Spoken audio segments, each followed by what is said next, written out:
Hello, and welcome to our seminar presentation video for LIS 507. In an effort to explore current issues related to information preservation, we present to you the preservation of historical documents in the digital age, researched and created by Lindsey Barnick, Emily Church, and Jennifer Jorgensen. Let us introduce ourselves. Lindsey Barnick is a library assistant at a law firm in Rochester. She's worked in academic and museum libraries as well for over 6 years and is trying to take the next step in her library career. Emily Church is a preschool and special education teacher from Long Island who hopes to someday combine her love of children and books. And Long Island native Jennifer Jorgensen is a compliance assistant, licensed artist, and non-traditional student trying to carve a path to a career she really loves. So, what is information? While information comes in various forms and many theorists try to explain it, there is no one universal definition for information. It can, however, be considered anything that is significant to human beings. It can come in many different forms, and humans seek, store, share, use, avoid, gather, and need information. This presentation focuses on information in the form of documents, specifically historical documents. Historical documents hold information. They are not only in the form of printed text, but also in the form of events, processes, images, and objects. In this presentation, however, we will focus on historical documents such as original paper records and also printed photographs. So why do we preserve? Paper documents and photographic prints are made of natural fiber and must be preserved if using conventional methods of preservation. There are specific standards and recommendations on how documents should be treated to preserve them. This presentation focuses on using digitization as preservation. How does preservation relate to the information life cycle? The information life cycle has changed due to long-term digital preservation. Now, an idea is born. The idea is formulated and attributes are embedded. It is then stored as a digital object, and preservation description information is added. Then, when the preserved information is used, it leads to the development of new knowledge. Through a document, we create and utilize recorded knowledge. Documents can be preserved, organized, represented, selected, reproduced, and disseminated. Through materiality, intentionality, processing, and perception, that item is a document. Information users rely on public libraries, archives, colleges, and museums to learn about the past. Documents need to be technically and physically preserved so that they can be revisited. To ensure that historical documents are preserved for future information users, digital preservation must be done correctly. Documents also need to be curated and selected properly. The historical document has to be treated differently than it was before the digital age. With new processes come new challenges. Since the introduction of Web 2.0, there has been a shift from manual to digital preservation. As with all new processes, there are also new challenges. With that came the need for new education to be developed and understood. New skills and procedures are needed for new activities of preservation. To ensure that historical documents are preserved for future information users, digital preservation has to be done correctly. Documents also need to be curated and selected properly. The historical document has to be treated differently than it was before the digital age. Documents need to be technically and physically preserved so that they can be revisited. There is also a lack of standards which can result in data loss. Documents need to be searchable. Archival context, embedded attributes of digital information, use of processing tools, and storage media must be addressed to be sure that preservation of digital information is done correctly and is ongoing. Digitization is no longer an emerging tool. It is the established and often preferred method for reformatting. The emergence of Google as a key player in mass digitization of collections forced a shift in priorities for many libraries away from building and maintaining physical collections toward an emphasis on the creation of access avenues through the licensing of burgeoning digital collections of journals, books, and multimedia. Getting into the current issues of preserving historical documents in a digital age, this quote from Karen Gracie's article in the Association for Library Collections and Technical Services sums up many of the new issues libraries are facing today. Keeping her thoughts in mind, we are going to look closer at some of the issues and solutions for libraries today.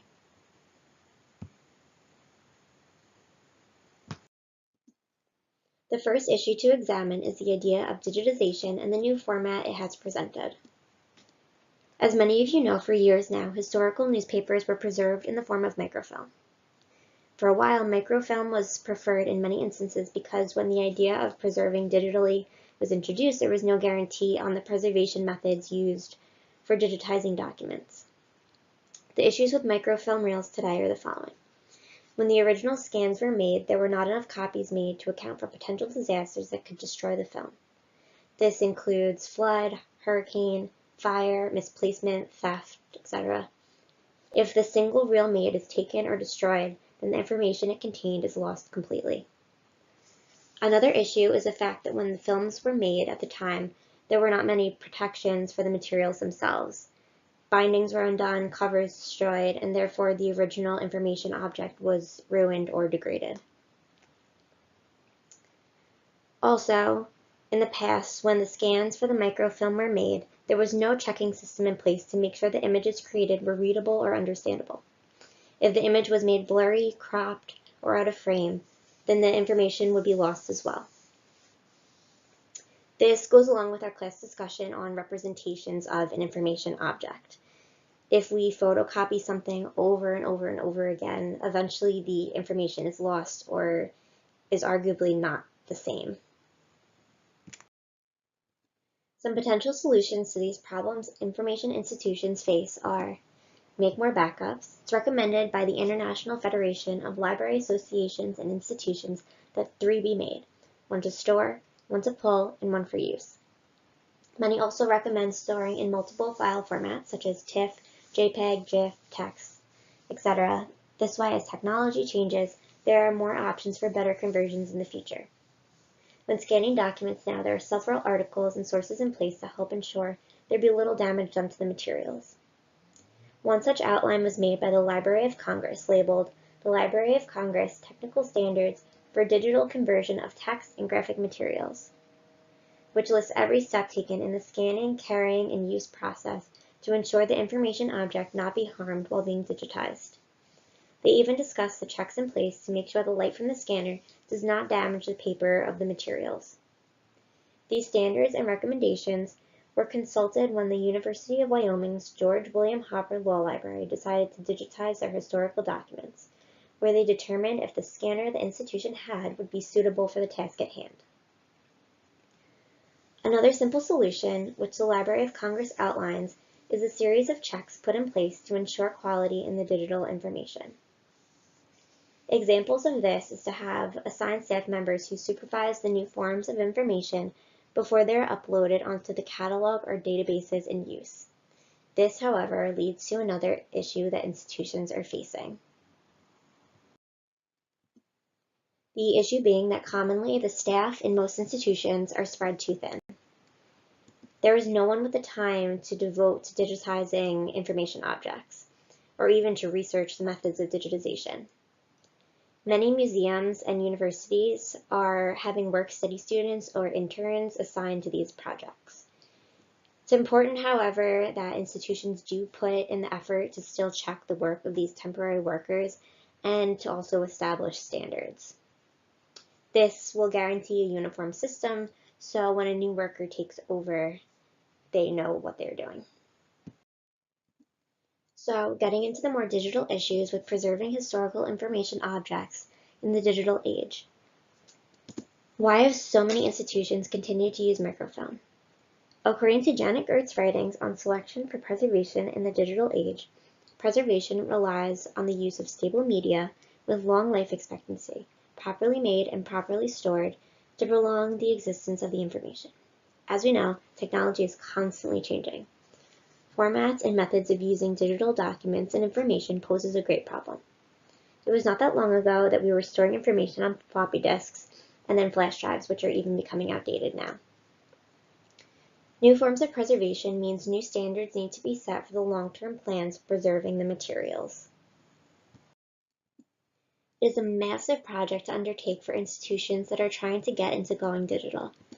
But with dwindling space available to institutions for the massive amounts of historical physical information objects, something needs to happen to make more room. As mentioned, staff is a problem, but once past that and the initial training, many decisions need to be made. A uniform set of questions and standards are made to decide on the preservation of these historical documents. Institutions need to determine what is most needed to be digitized by creating a collection policy. Janet Gertz offered the following questions for institutions to answer when trying to create their policies. Does the item have sufficient value to and demand from users to justify digitization? Do we have the legal right to disseminate it? Can the materials be digitized effectively or safely? Will digitizing the material do more than just creating a copy? And is it cost appropriate? Where will the preserved digital information be stored? Possible locations include shared drives in the cloud. Other options include digital asset management tools. However, this is not as cheap and will require more in-depth training. When studying how the University of Wyoming's digitization project went, Deborah Person and Tawna Plum gave guidelines to file naming, saying that they should include the following: the individual who did the scanning or recording, the title of the material, the subject, and the date or source of the item. These bits of information in the file name alone would reveal information about the file easily and allow it to be found. Institutions must also select what metadata standards they use for their digital collections. These include Dublin Core, MARC, and Data Documentation Initiative. Going along with this, Queens College recommends that files also be stored with metadata within an Excel spreadsheet as backup. Within the metadata, it is important to decide what is searchable to users and how much data to include in one record, but must still ensure discoverability. An issue observed by Laura McCann is that few institutions were using the available MARC tools to record what was being digitized, by which institution, where the document was stored, and who to contact.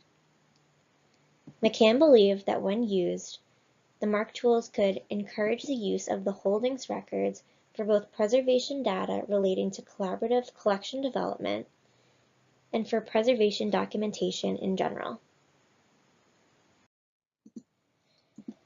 MARC 21 Field 583, if used in great detail, such as at the Hagley Museum and Library, can prove useful.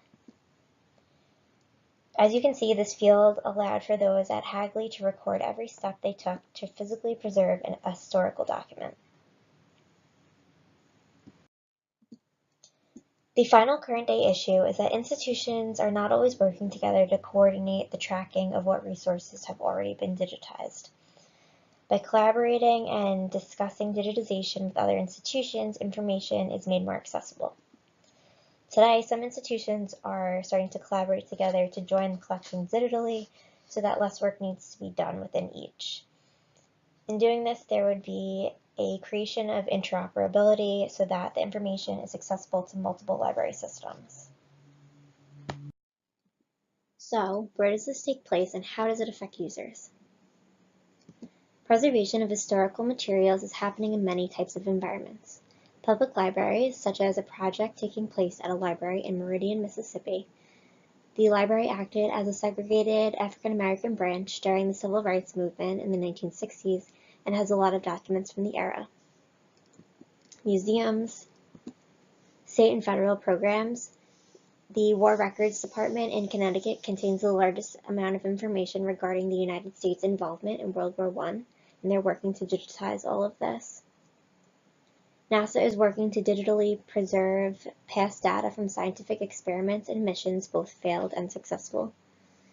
And various programs throughout the country are working on digitizing old agricultural documents to assist farmers in having the most effective farm practice.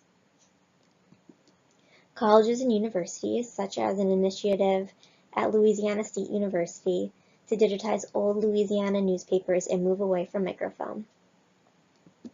And it's also happening in other countries. There are programs in Eastern and Southern Africa to preserve any information and documents relating to apartheid and the liberation struggle.